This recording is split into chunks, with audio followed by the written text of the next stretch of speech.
Hey guys, today we're gonna do my Ultimate Japan Haul 2024 edition and I'm gonna divide into 4 parts siguro. First part is the fashion stuff, second is the beauty, alam kong gustong gusto yan. Third is the anik-anik or random cute things, and then fourth is the food. We are gonna start off with my fashion stuff that I bought. First one is the earring that I'm wearing right now. It is so cute, pero fake earring lang siya. Parang ear clasp ba tawag doon, and it reminds me of yung petal ng mga sakura blossom na cherry blossom ganyan. Next item naman is socks. This is actually from Family Mart kasi each convenience store of Japan has like a specific socks. Pero alam ko Family Mart yata yung una or something like that. Pumunta kasi sa 7-Eleven and then yung Lawson pero wala pa silang stock that time. Ito, lagi ko nakikita yung Family Mart. And katapat lang kasi ng hotel namin yung Family Mart. So, I bought one kasi it's so cute as in Family Mart na colors. And I think this is pretty good quality for its price. I think mga 150 pesos lang yata ito nabili ko. Kasi nung nag-Gcash card ako, 150 lang yung estimated ko na binili ko sa kanya. Isa sa akin, tapos isa kay Manny para return nyo kami. So, the next one, syempre hindi mawawala ang sapatos. Kasi totoo naman, mas mura talaga minsan talaga sa Japan. Kaya, we took the opportunity talaga naman so much to buy some shoes. And syempre, yung first one is New Balance. And this is actually Eman's shoes. Kasi, isa sa mga dream shoes niya is yung New Balance 990 V6. As in, ever since talaga nakita niya to sa Korea before. Last year pa yata, ganyan. Gustong-gusto niya to. And this is what it looks like. So, very clean pa siya. Very bagong-bago pa siya. Pagkabili niya, yung next day, ginamit na niya na to. So, nabinyaga na siya ng a little bit. Daming beses namin siya hinap dito sa Pinas. Every, like, store we went to sa New Balance. Yung try namin hanapin yung 990 V6 niya. Luckily, when we went to Japan, merong size niya and then merong stock with the same model, same color. Next naman is my Vans kasi actually hinagahanap ako doon ng Mary Jane shoes. And I just happened to stumble across this. Ang alam ko, meron silang Mary Janes, pero I didn't know that they have it in this design. I didn't even think twice na bilhin siya. Although nung una naghanap ako ng plain lang, like walang ganito. Kaso wala daw talaga silang ganun design. Kasi nakita ko actually Mary Jane's is sa pambata na plain. So parang tingnan ko agad yung Vans sa women's kung meron silang if ever na version ng women. Kaso ito lang, yung may lace lang. But it's still cute, diba? Ayan. And it has purple Vans, which is my favorite color. Pero ito siya. Ayan, may mga lace all around it. And it is so cute as in. So this is definitely worth a purchase since I don't even know if we have it here in the Philippines yet. Siguro magkakaroon tayo, but wala pa ako nakikita ng may ganito kasi naghanap ako nung nakaraan pa. Like, this year also, like a Mary Jane and loafer na Vans, but they didn't have it. So, I don't even know kung kailan tayo magkakaroon ng ganun type ng Mary Jane. So, I just like bought it. Kahit bahala na kasi I only bought it for 2,500 yata or magdi 3K na ganyan. So, super mura, diba? Kasi in my mind, naghanap ako nung Onitsuka na Mary Janes. Yung collab nila ni Patty ba yun? But sadly, it's so expensive. It's too expensive for me, in my opinion. So, naghanap na lang ako ng alternative na Mary Jane. So, mayroon yung ba? Lastly, I bought a loafer. Ito, explanation ko. I-claim ko siya na Haruta loafer siya kasi ang hinanap ko talaga is yung Haruta loafer. And they do look very, very similar. Kala ko nga Haruta siya. And ang pagka-buy, as in yung pagkabili ko, nakita ko yung pangalan, iba. Like GT Hawkins. But, magkatabi lang sila, yung Haruta saka ito. So, they are very, very similar. Akala ko, different type lang sila ng leather. Kasi ang nakalagay dito sa name ito is soft leather, while the Haruta is leather. And, ewan ko kasi, sinukat ko sila pareho, yung Haruta and then this one. This is the soft leather. And this is so comfortable compared to the Haruta. Although, syempre, yung Haruta loafer are very, very known and widely popular na loafer na made in Japan. Because that's why I specifically look for Haruta loafers all over Japan. And I just happened to stumble across it in ABC Mart. Tapos, magkatabi lang sila. Sinuot ko sila pareho. Akala ko, thinking na Haruta loafer din siya. Pero different type lang siya na leather. Pero iba pala siyang brand.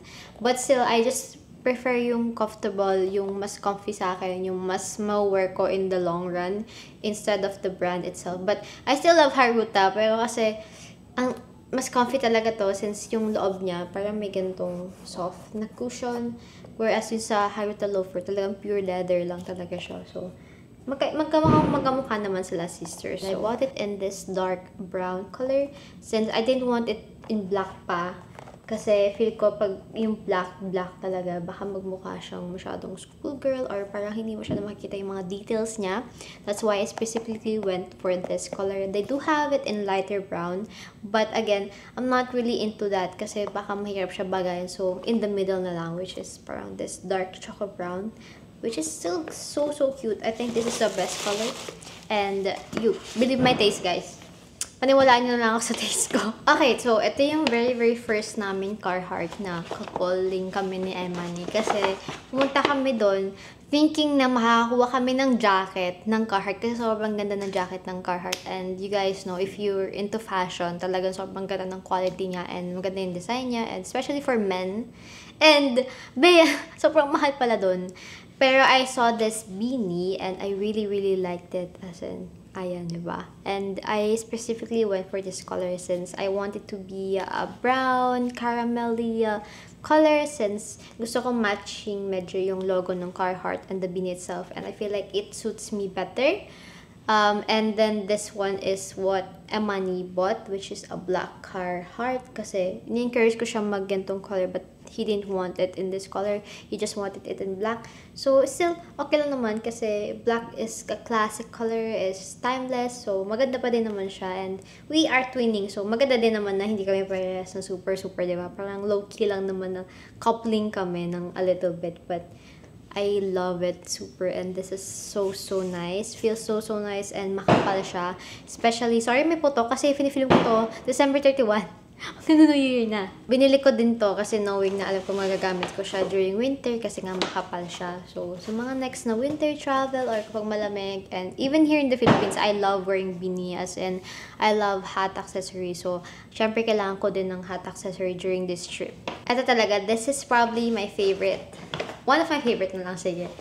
Things that I bought in this trip because this will last us a long time, and this is Japanese denim or Japanese jeans. Kung alam nila kung gaano kami nagpakirap para mahanap to yung mga ganito, and this is right on our budget, itong specific na jeans na to, and it is salvage denim pa. Ayan. Ito talaga yung hinahanap ko, yung may salvage denim. And then, the quality, yung fabric, sobrang ganda. We decided to invest in a good Japanese denim. That's why we went to this trip thinking then na isa sa mga hahanapin namin is Japanese denims or jeans. Kasi it is kind of hard to look for here in the Philippines. Syempre, yung mga specific na brands or specific na denims. Since, siguro yung mga bibenta mo na dito, parang syempre matataas na yung presyo. This is our first Japanese denim, and this is definitely not gonna be our last piece kasi we will still invest in more kasi ang dami namin nakita ng mga Japanese denim stores. So, ito lang talaga yung nag-fit right now sa budget namin. But definitely, we are gonna be looking forward to buy more pieces like this. Especially kasi made in Japan siya and they are very known for their good-ass quality jeans. Kailangan pa din natin mag-ipon ng alito. Pero ang pinakamaganda din ito is nagtitailor sila. Masyadong mahaba yung denim pants for money. So, buti na lang mayroon silang free tailor. We will now be proceeding to the beauty section, and syempre may mga category din tayo which is hair care, skincare, and makeup. And yung mga tools, siguro beauty tools, etc. like that. So we will start off with the hair care. For the hair care, starting off with the Fino hair mask. And trinay ko kasi talaga to before going into Japan. Bumili ako like way back pa. And hair, love this so much. And I bought a lot. Kasi yung iba, papamigay ko din naman sa mga friends ko. Ayan. Siguro yung mga andito, mga dalawa sa friends ko. And then the 3, siguro sa akin na lang to. Kasi I am in need of a good-ass hair mask. And definitely mas mura to sa Japan. Hindi ko lang pinag-isipan kung mag-i-splurge ba ako or mag-hoard ako ng a little bit. Hindi naman ako super hoard, diba? Compared to the other, like, super dami na lang binibili. Pero ako, mga 3 lang. I feel like this would last me for a really long time. Alam mo, balik tayo Japan, like, diba? 6 months, 7 months, 8 months. So, baka pwede na tayo mag-refresh ng stock nito. Pero definitely, ito lang muna yung binili ko, which is 3. And then 2 is papamili ko sa pasalubong. Sa pasalubong. Maganda din mag-hoard to sa Japan kasi sobrang mura nga niya compared to the Shopee or TikTok shop na binibilan natin. So, yung mga nabili ko mga 350 sa TikTok shop and Shopee or something like that or around 300, ganyan. Tapos doon, sabihin natin mga 250 lang siya, or 200. Mga ganun. Hindi man super 200, pero mga 250 siguro, ganyan. Next item is bumili ako nitong Essence in Hair Milk ng Orbis. I actually don't even know ano yung use neto. Nakita ko lang kasi before sa TikTok video na parang medyo underrated daw siya. So, ako na magta-try na to para sa atin. Since wala pa mong nag-hype masyado na to sa Pinas. Japanese are very known, di ba, for their hair. So, talaga titignan ko yung mga hair care products nila if talaga mag-work siya sa hair ko. Kasi sobrang ganda ng mga buhok nila, as in ante. Sinabi ko nga kay Emma yun, like, tignan mo to, ang ganda ng buhok ko. Wala kang makakita na Japanese, like, walang like, magandang ayos ng buhok. As in, sobrang gaganda ng mga buhok nila lahat. And, syempre, we will let the Japanese do the talking when it comes to hair. I also bought this hairbrush in Daiso. Ewan ko, nakita ko lang siya kasi kinuha siya ng isang Japanese na babae. So, binili ko na din siya kasi nabudol ako kasi parang, if bibili ng Japanese na babae, why not hindi ko na din bilhin? Kasi baka mamaya, di ba, mag-work naman siya ng konti. And, ayun man, normal lang naman siya na hairbrush actually. I feel like I wasted my money on this one kasi ang sakit niya ng konti. As in, medyo may, ano siya, prickly a little bit. And I don't even know if this works. So, just a normal hairbrush, I guess. For my body hair, actually, isa lang yung binili ko. Double moisturizing body shampoo ng Leve Naturally, ganyan. With purified goat's milk and protein, brighten skin tone. Yung purpose ko lang neto is, kailangan ko maganap ng body wash that will help me moisturize kasi sobrang dry ng skin ko. Sobra, nung nasa Japan ako kasi nga winter. And I was also looking for a lotion. Pero ito yung nakita ko, which is a body wash lang. And OMG, it smells so freaking good.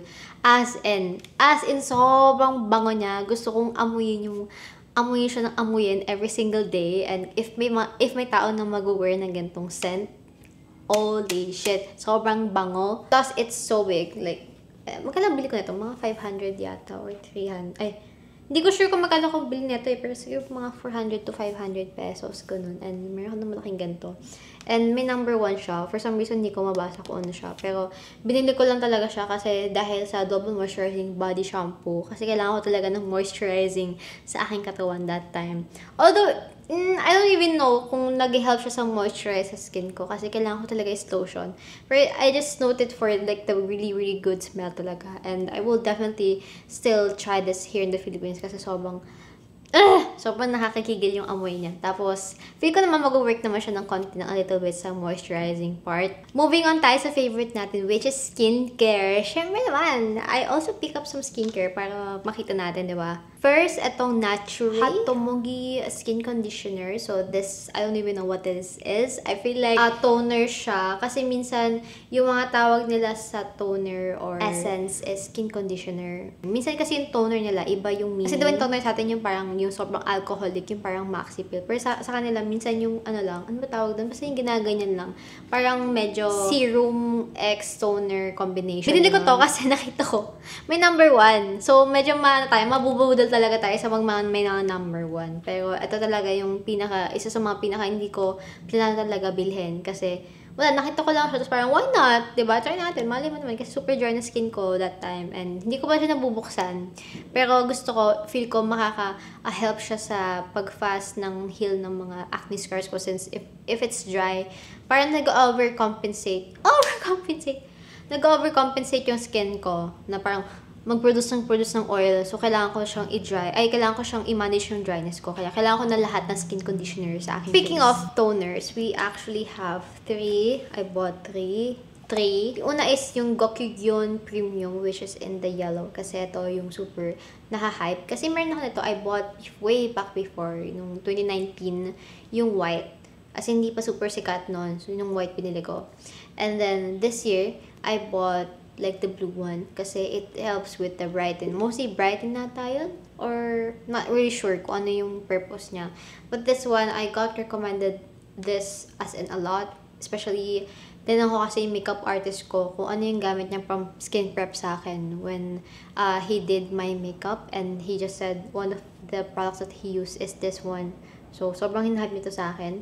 And ito din yung super hype sa TikTok na color ng, version ng Hadalabo. Ito yung pinaka na-hype niyang version. So, binili ko na siya. This one is actually Emanis. Oh, may skincare din naman siya. Kasi, ito, bumili siya na itong Milano CC na parang spot concealer, parang spot corrector, ganyan. So, mostly sa mga spot lang to ng face mo kasi I was hyping him about this one kasi nung nagkaroon siya ng dark spot here, pinatry ko siya neto. Kasi nga, kailangan niya maging clear skin. Kasi clear skin naman talaga siya. Pero nagkaroon siya bilang ng breakout before the year ended. And kailangan niya maging clear skin before our Japan. I was like pushing him to have a clear skin.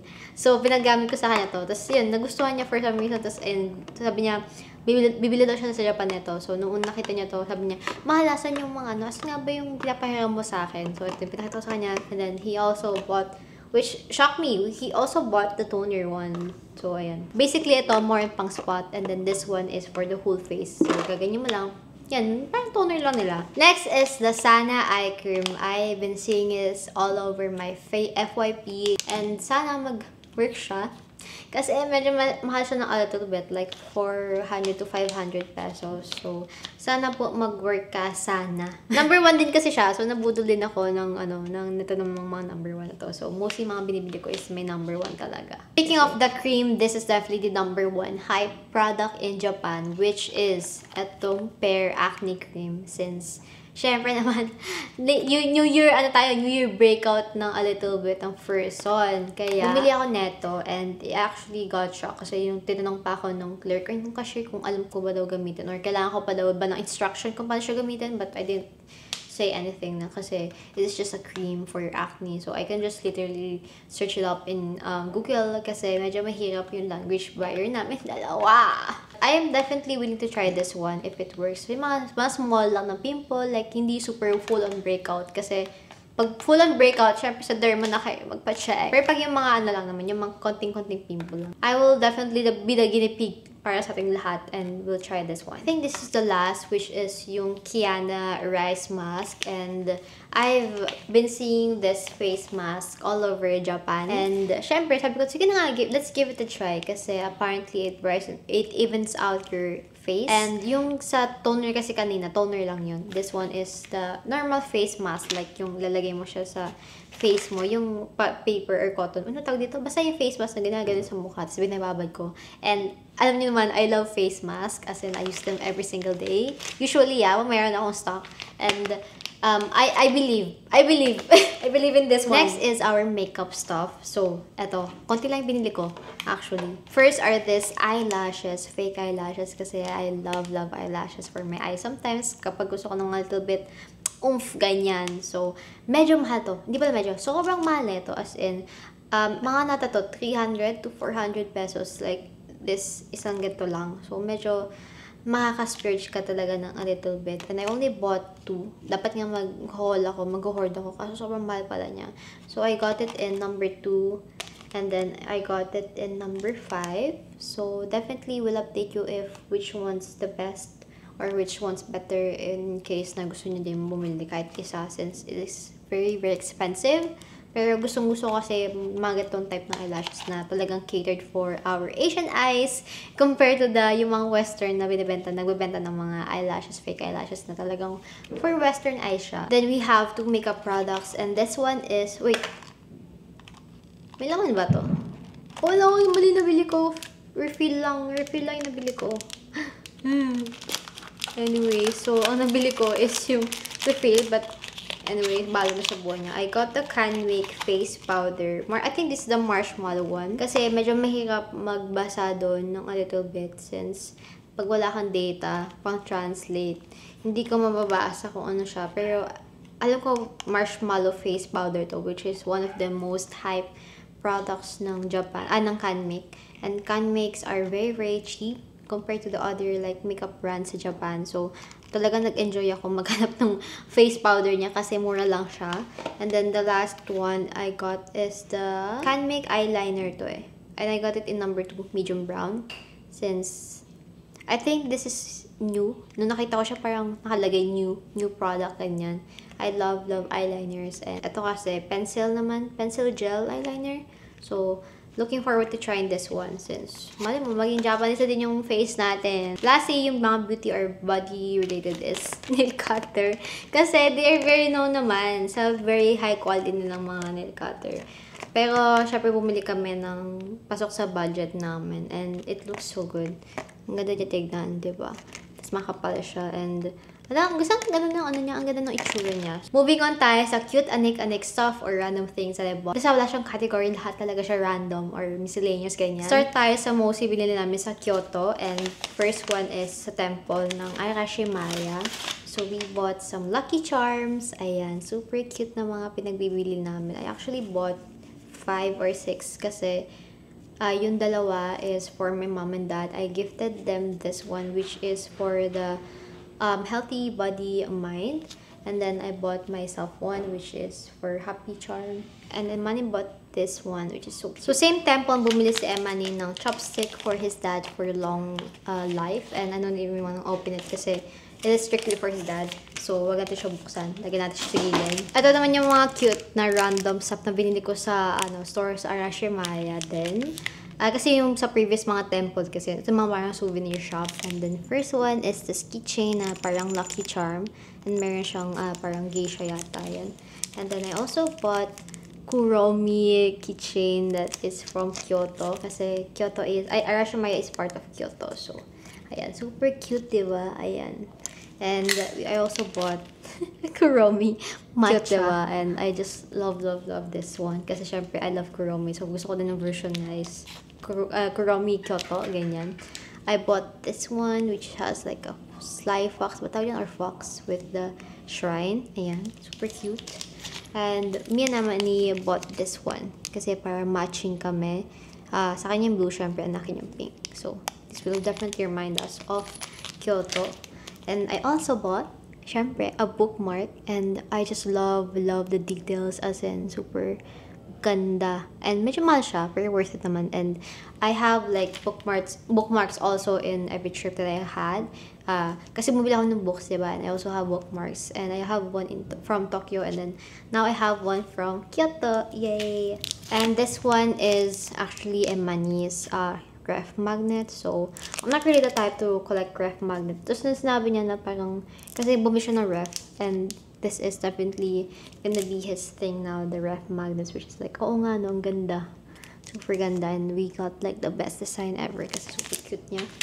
And then I also have a wallet. Sobrang ganda ng design. And ewan ko, tuwan-tuwa ako sa kanya that time kasi malaki yung, yung yen. Yung, like yung literal paper. So, yung normal wallet, medyo hindi siya kasha. So, ayan. Super cute niya. Although, hindi ko siya nagamit nung trip na yan. Pero definitely next time. And I'm still thinking kung ano bang pwede ilagay sa kanya. Kasi gusto ko siya. Kasi sobrang nipis niya. Ayan. Pero pag may mga bag ka na hindi kasha yung like bulky wallet, definitely, ito yung magagamit mo. And sobrang ganda ng design niya. Diba?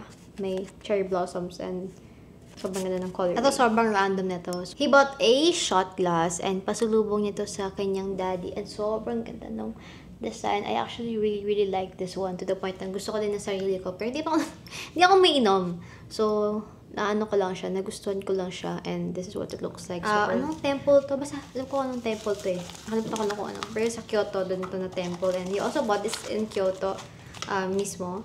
So, this one's really nice for pasalubong. And then, I also have like a random ass cat. Like, chilling under a maple tree, maple leaf. Kasi, sabi ko, kailangan kong bilhin to kasi kailangan kong i-commemorate yung ginawa ko sa Mino Falls. Sobrang grabe yung hike namin doon. Kasi sobrang pagod na pagod kami with all the cold weather. Like, that time, 2 degrees yun na. Imagine, sobrang hangin. Ang nakalagay nga feels like negative something. So, sobrang kailangan kong i-commemorate yung sarili ko. Kaya bumili ako ng next ganito is some postcards. And I got 3 different postcards. So, I got one in Kyoto. I got 2 pala. I got 2 in Kyoto. So, ito yung tsura nila. Kasi every country that I went to, I want to have a postcard. And I actually have one. We have one in Singapore. And ang gusto ko kasi, yung naglagay kami ng mga letter behind the postcard. And this one, syempre, for the Japan trip, our first Japan trip, are these postcards. Ayan, super cute, diba? Kasi, ewan ko, mahilig ka mag-collect ng postcards ever since. Like, basta ang cute kasi ng mga postcards. And I also have one which is a Christmas theme. And naisip ko kasi magsusulat kami ng letter ni Amani here for the Christmas or New Year, rather, for the 2025. So, ito kami dalawa. Super cute. And they're also very cheap way to have as a souvenir. Kaya, enjoyin natin ang postcards. Next ones are stationery kasi specifically sa Japan, nagustuhan ko tong Juice Up. And I got it in the 0.04. Ito talaga yung perfect sa amin, magpamilya, kasi favorite namin to. So, lahat kami bubili na to, tagi-isa. I mean, di tagi-isa eh. Tagsa 10, charot. Ako lang, pili ko lang 3 kasi that time, nung pumunta ako sa stationery store, konting-konti na lang yung stock nila. As in, it's the last like 5. So, 3 yung binili ko. Isa kay Emani. Bumili din siya ng isa kasi nagustuhan niya to. Like, before the Japan trip, sabi ko, try niya to kasi ma-appreciate niya, sobrang ganda. And nagustuhan niya. Kaya he also bought one. So, and mura siya doon. Ito naman, stationery related pa din naman to kasi Tamagotchi siya na sticker kasi I wasn't able to buy like a real Tamagotchi kasi medyo mahal siya. Tapos medyo hindi ko trip yung Tamagotchi nila ngayon kasi mas gusto ko yung Tamagotchi nila before yung generation natin. So, I didn't get to have one. So, I just bought like the sticker. And then, this one, I don't even know if it's considered stationery. Pero, lagyan na lang natin siya sa category na yun kasi this is a miniature kit. Ang mahal niya din, sister. Pero, I just really like miniature, as you know. As in, I just love miniature talaga. Kasi, I wasn't able to find ramen. Yung specific na ganun, yung hinahanap ko. So, I just settled for this one. Pero, maganda din siya kasi diorama siya. And I bought it actually in the, like, very train set na floor. As in, sobrang gaganda ng mga nila trains. Like, specifically for diorama kasi yun. Yung mga parang paligid ng train. So, sobrang ganda niya and sobrang quality niya. And I can't wait to build this one. And sana ma-build natin within like, I don't know, like, basta pag may time, mabibuild natin siya. Kasi this reminds me a lot of the Japan houses. So, it's really, really good buy. We also have here some stamps. Ayan. And these are actually, this is from Gachapon. I also just bought it in Nara Park kasi to commemorate lang din ang aking kapaguran sa kanya. Ayan. So, random lang yung stamp niya. This one I bought in Kyoto and this is hindi ko mapakita sa inyo yung itsura, pero this is like a cat thinking like, nakaganon siya. So, super cute niya. Bili ko siya sa local shop sa Kyoto. And, ito pala, papakita ko pala. Ayan, itsura niya. Ayan. Itsura, super cute, diba? Okay, gitabi na pala tayo, by the way. And for the most random things, mga plushie or like character-related. Syempre, unang-una is si Kuku. I bought this in Arashimaya kasi ang cute niya super. As in, I want like every single Kuromi plushie na theme. Or parang, basta hindi yung simpleng Kuromi lang. Like, not the original Kuromi. I want it to be like, Kuromi na nakakimono, Kuromi na schoolgirl, Kuromi na ganyan. So, I bought this one. Although, sinabi ko kayo, I wanted to be a version na mas maliit kasi I don't want it to take up too much space. But, he just pushed me to buy this one kasi wala na kayong makita na maliit niya. Pero, ayan, binili ko na siya. And then, literally like the next 2 days, nakakita ko ng mas maliit niya. So, parang, ano ba yan? Pero, okay lang kasi still so cute kasi she's wearing a kimono. Ayan. So, very, siya, Kyoto theme. Kuromi and with all this sakura and sobrang cute niya, diba? As in, hindi siya normal na makikita na asa Kuromi na ganyan. Next naman, sobrang random. Tutuwa.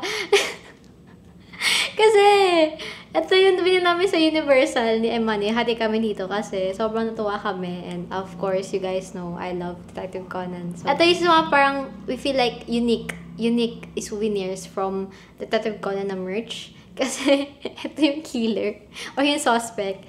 And if you're watching Detective Conan, you will know that, yeah, ito lahat yung itsura palagi nung parang suspected or suspect or killer na syempre hindi pa nare-reveal ng face. So, nakikita ko siya, yung nag-play yung background music ng pag ni-roleplay yung yung suspect. So, sobrang nakakatuwa siya kasi very unique naman talaga siya na souvenir. Pumunta ako ng Studio Ghibli. I actually am looking for Calcifer. But I saw this one. This is my favorite also souvenir from that trip kasi sobrang ganda niya, as you can see. And I feel like ma-appreciate mo pa din siya kahit hindi ka Ghibli fan kasi ito yung bus stop ng My Neighbor Totoro. But for me, it holds so much meaning for me. Kahit yung iba, like, for aesthetic lang nila binili, but this one is, it's just meaningful para sa akin. Like, the quality kasi talaga maganda siya. And specifically, syempre, yung ginaya niya yung bus stop sa My Neighbor Totoro. And look at the details. Sobrang ganda niya as in. And basta, gusto ko kasi, sabi ko naman, yung parang stat war. Something na figurine na, which will remind us of that trip without being in your face sa parang Kyoto, Japan, Osaka. So, I feel like yung perfect din na figurine for that.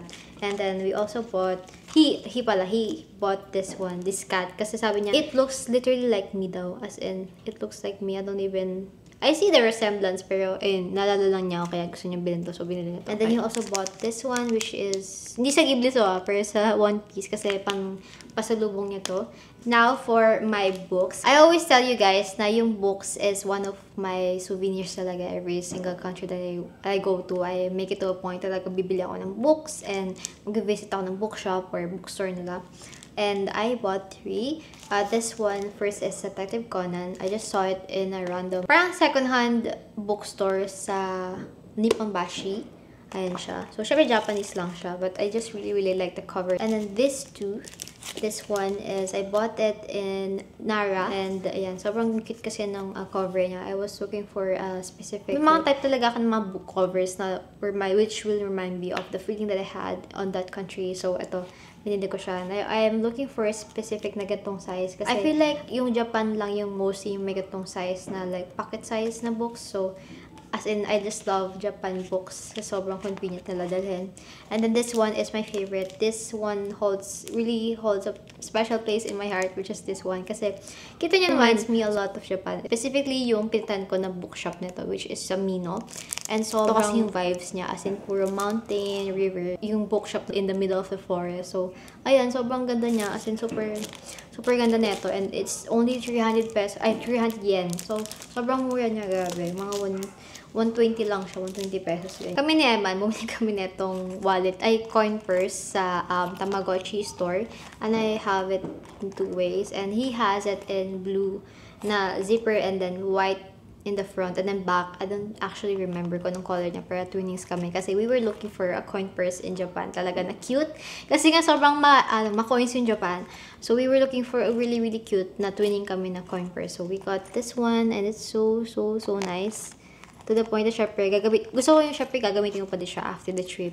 So, sobrang cute ng design nito. And actually, cute yung kanya. Parang cute ng Tamagotchi niya. Parang sabog ganyan. So, and appreciate namin to throughout our trip in Japan kasi sobrang lifesaver niya. Especially sa mga gachapon namin. Speaking of gachapon, we bought gachapon. Like, sobrang dami namin binili ng gachapon. To the point na syempre, hindi ko na makakuha lahat to. Maybe I will do like, yung sa TikTok, yung mga spread, like yung sliding pictures ganyan, yung carousel ganyan. So, I also bought like this gachapon pouches. Although, hindi naman siya specifically for gachapon. Pero bumili ako din ako itong gantong pouch sa Daiso. Kasi sobrang dami naming gachapon. And I love like storing it like this. Ayan, yung mga random pins na pinabibili namin all over Japan.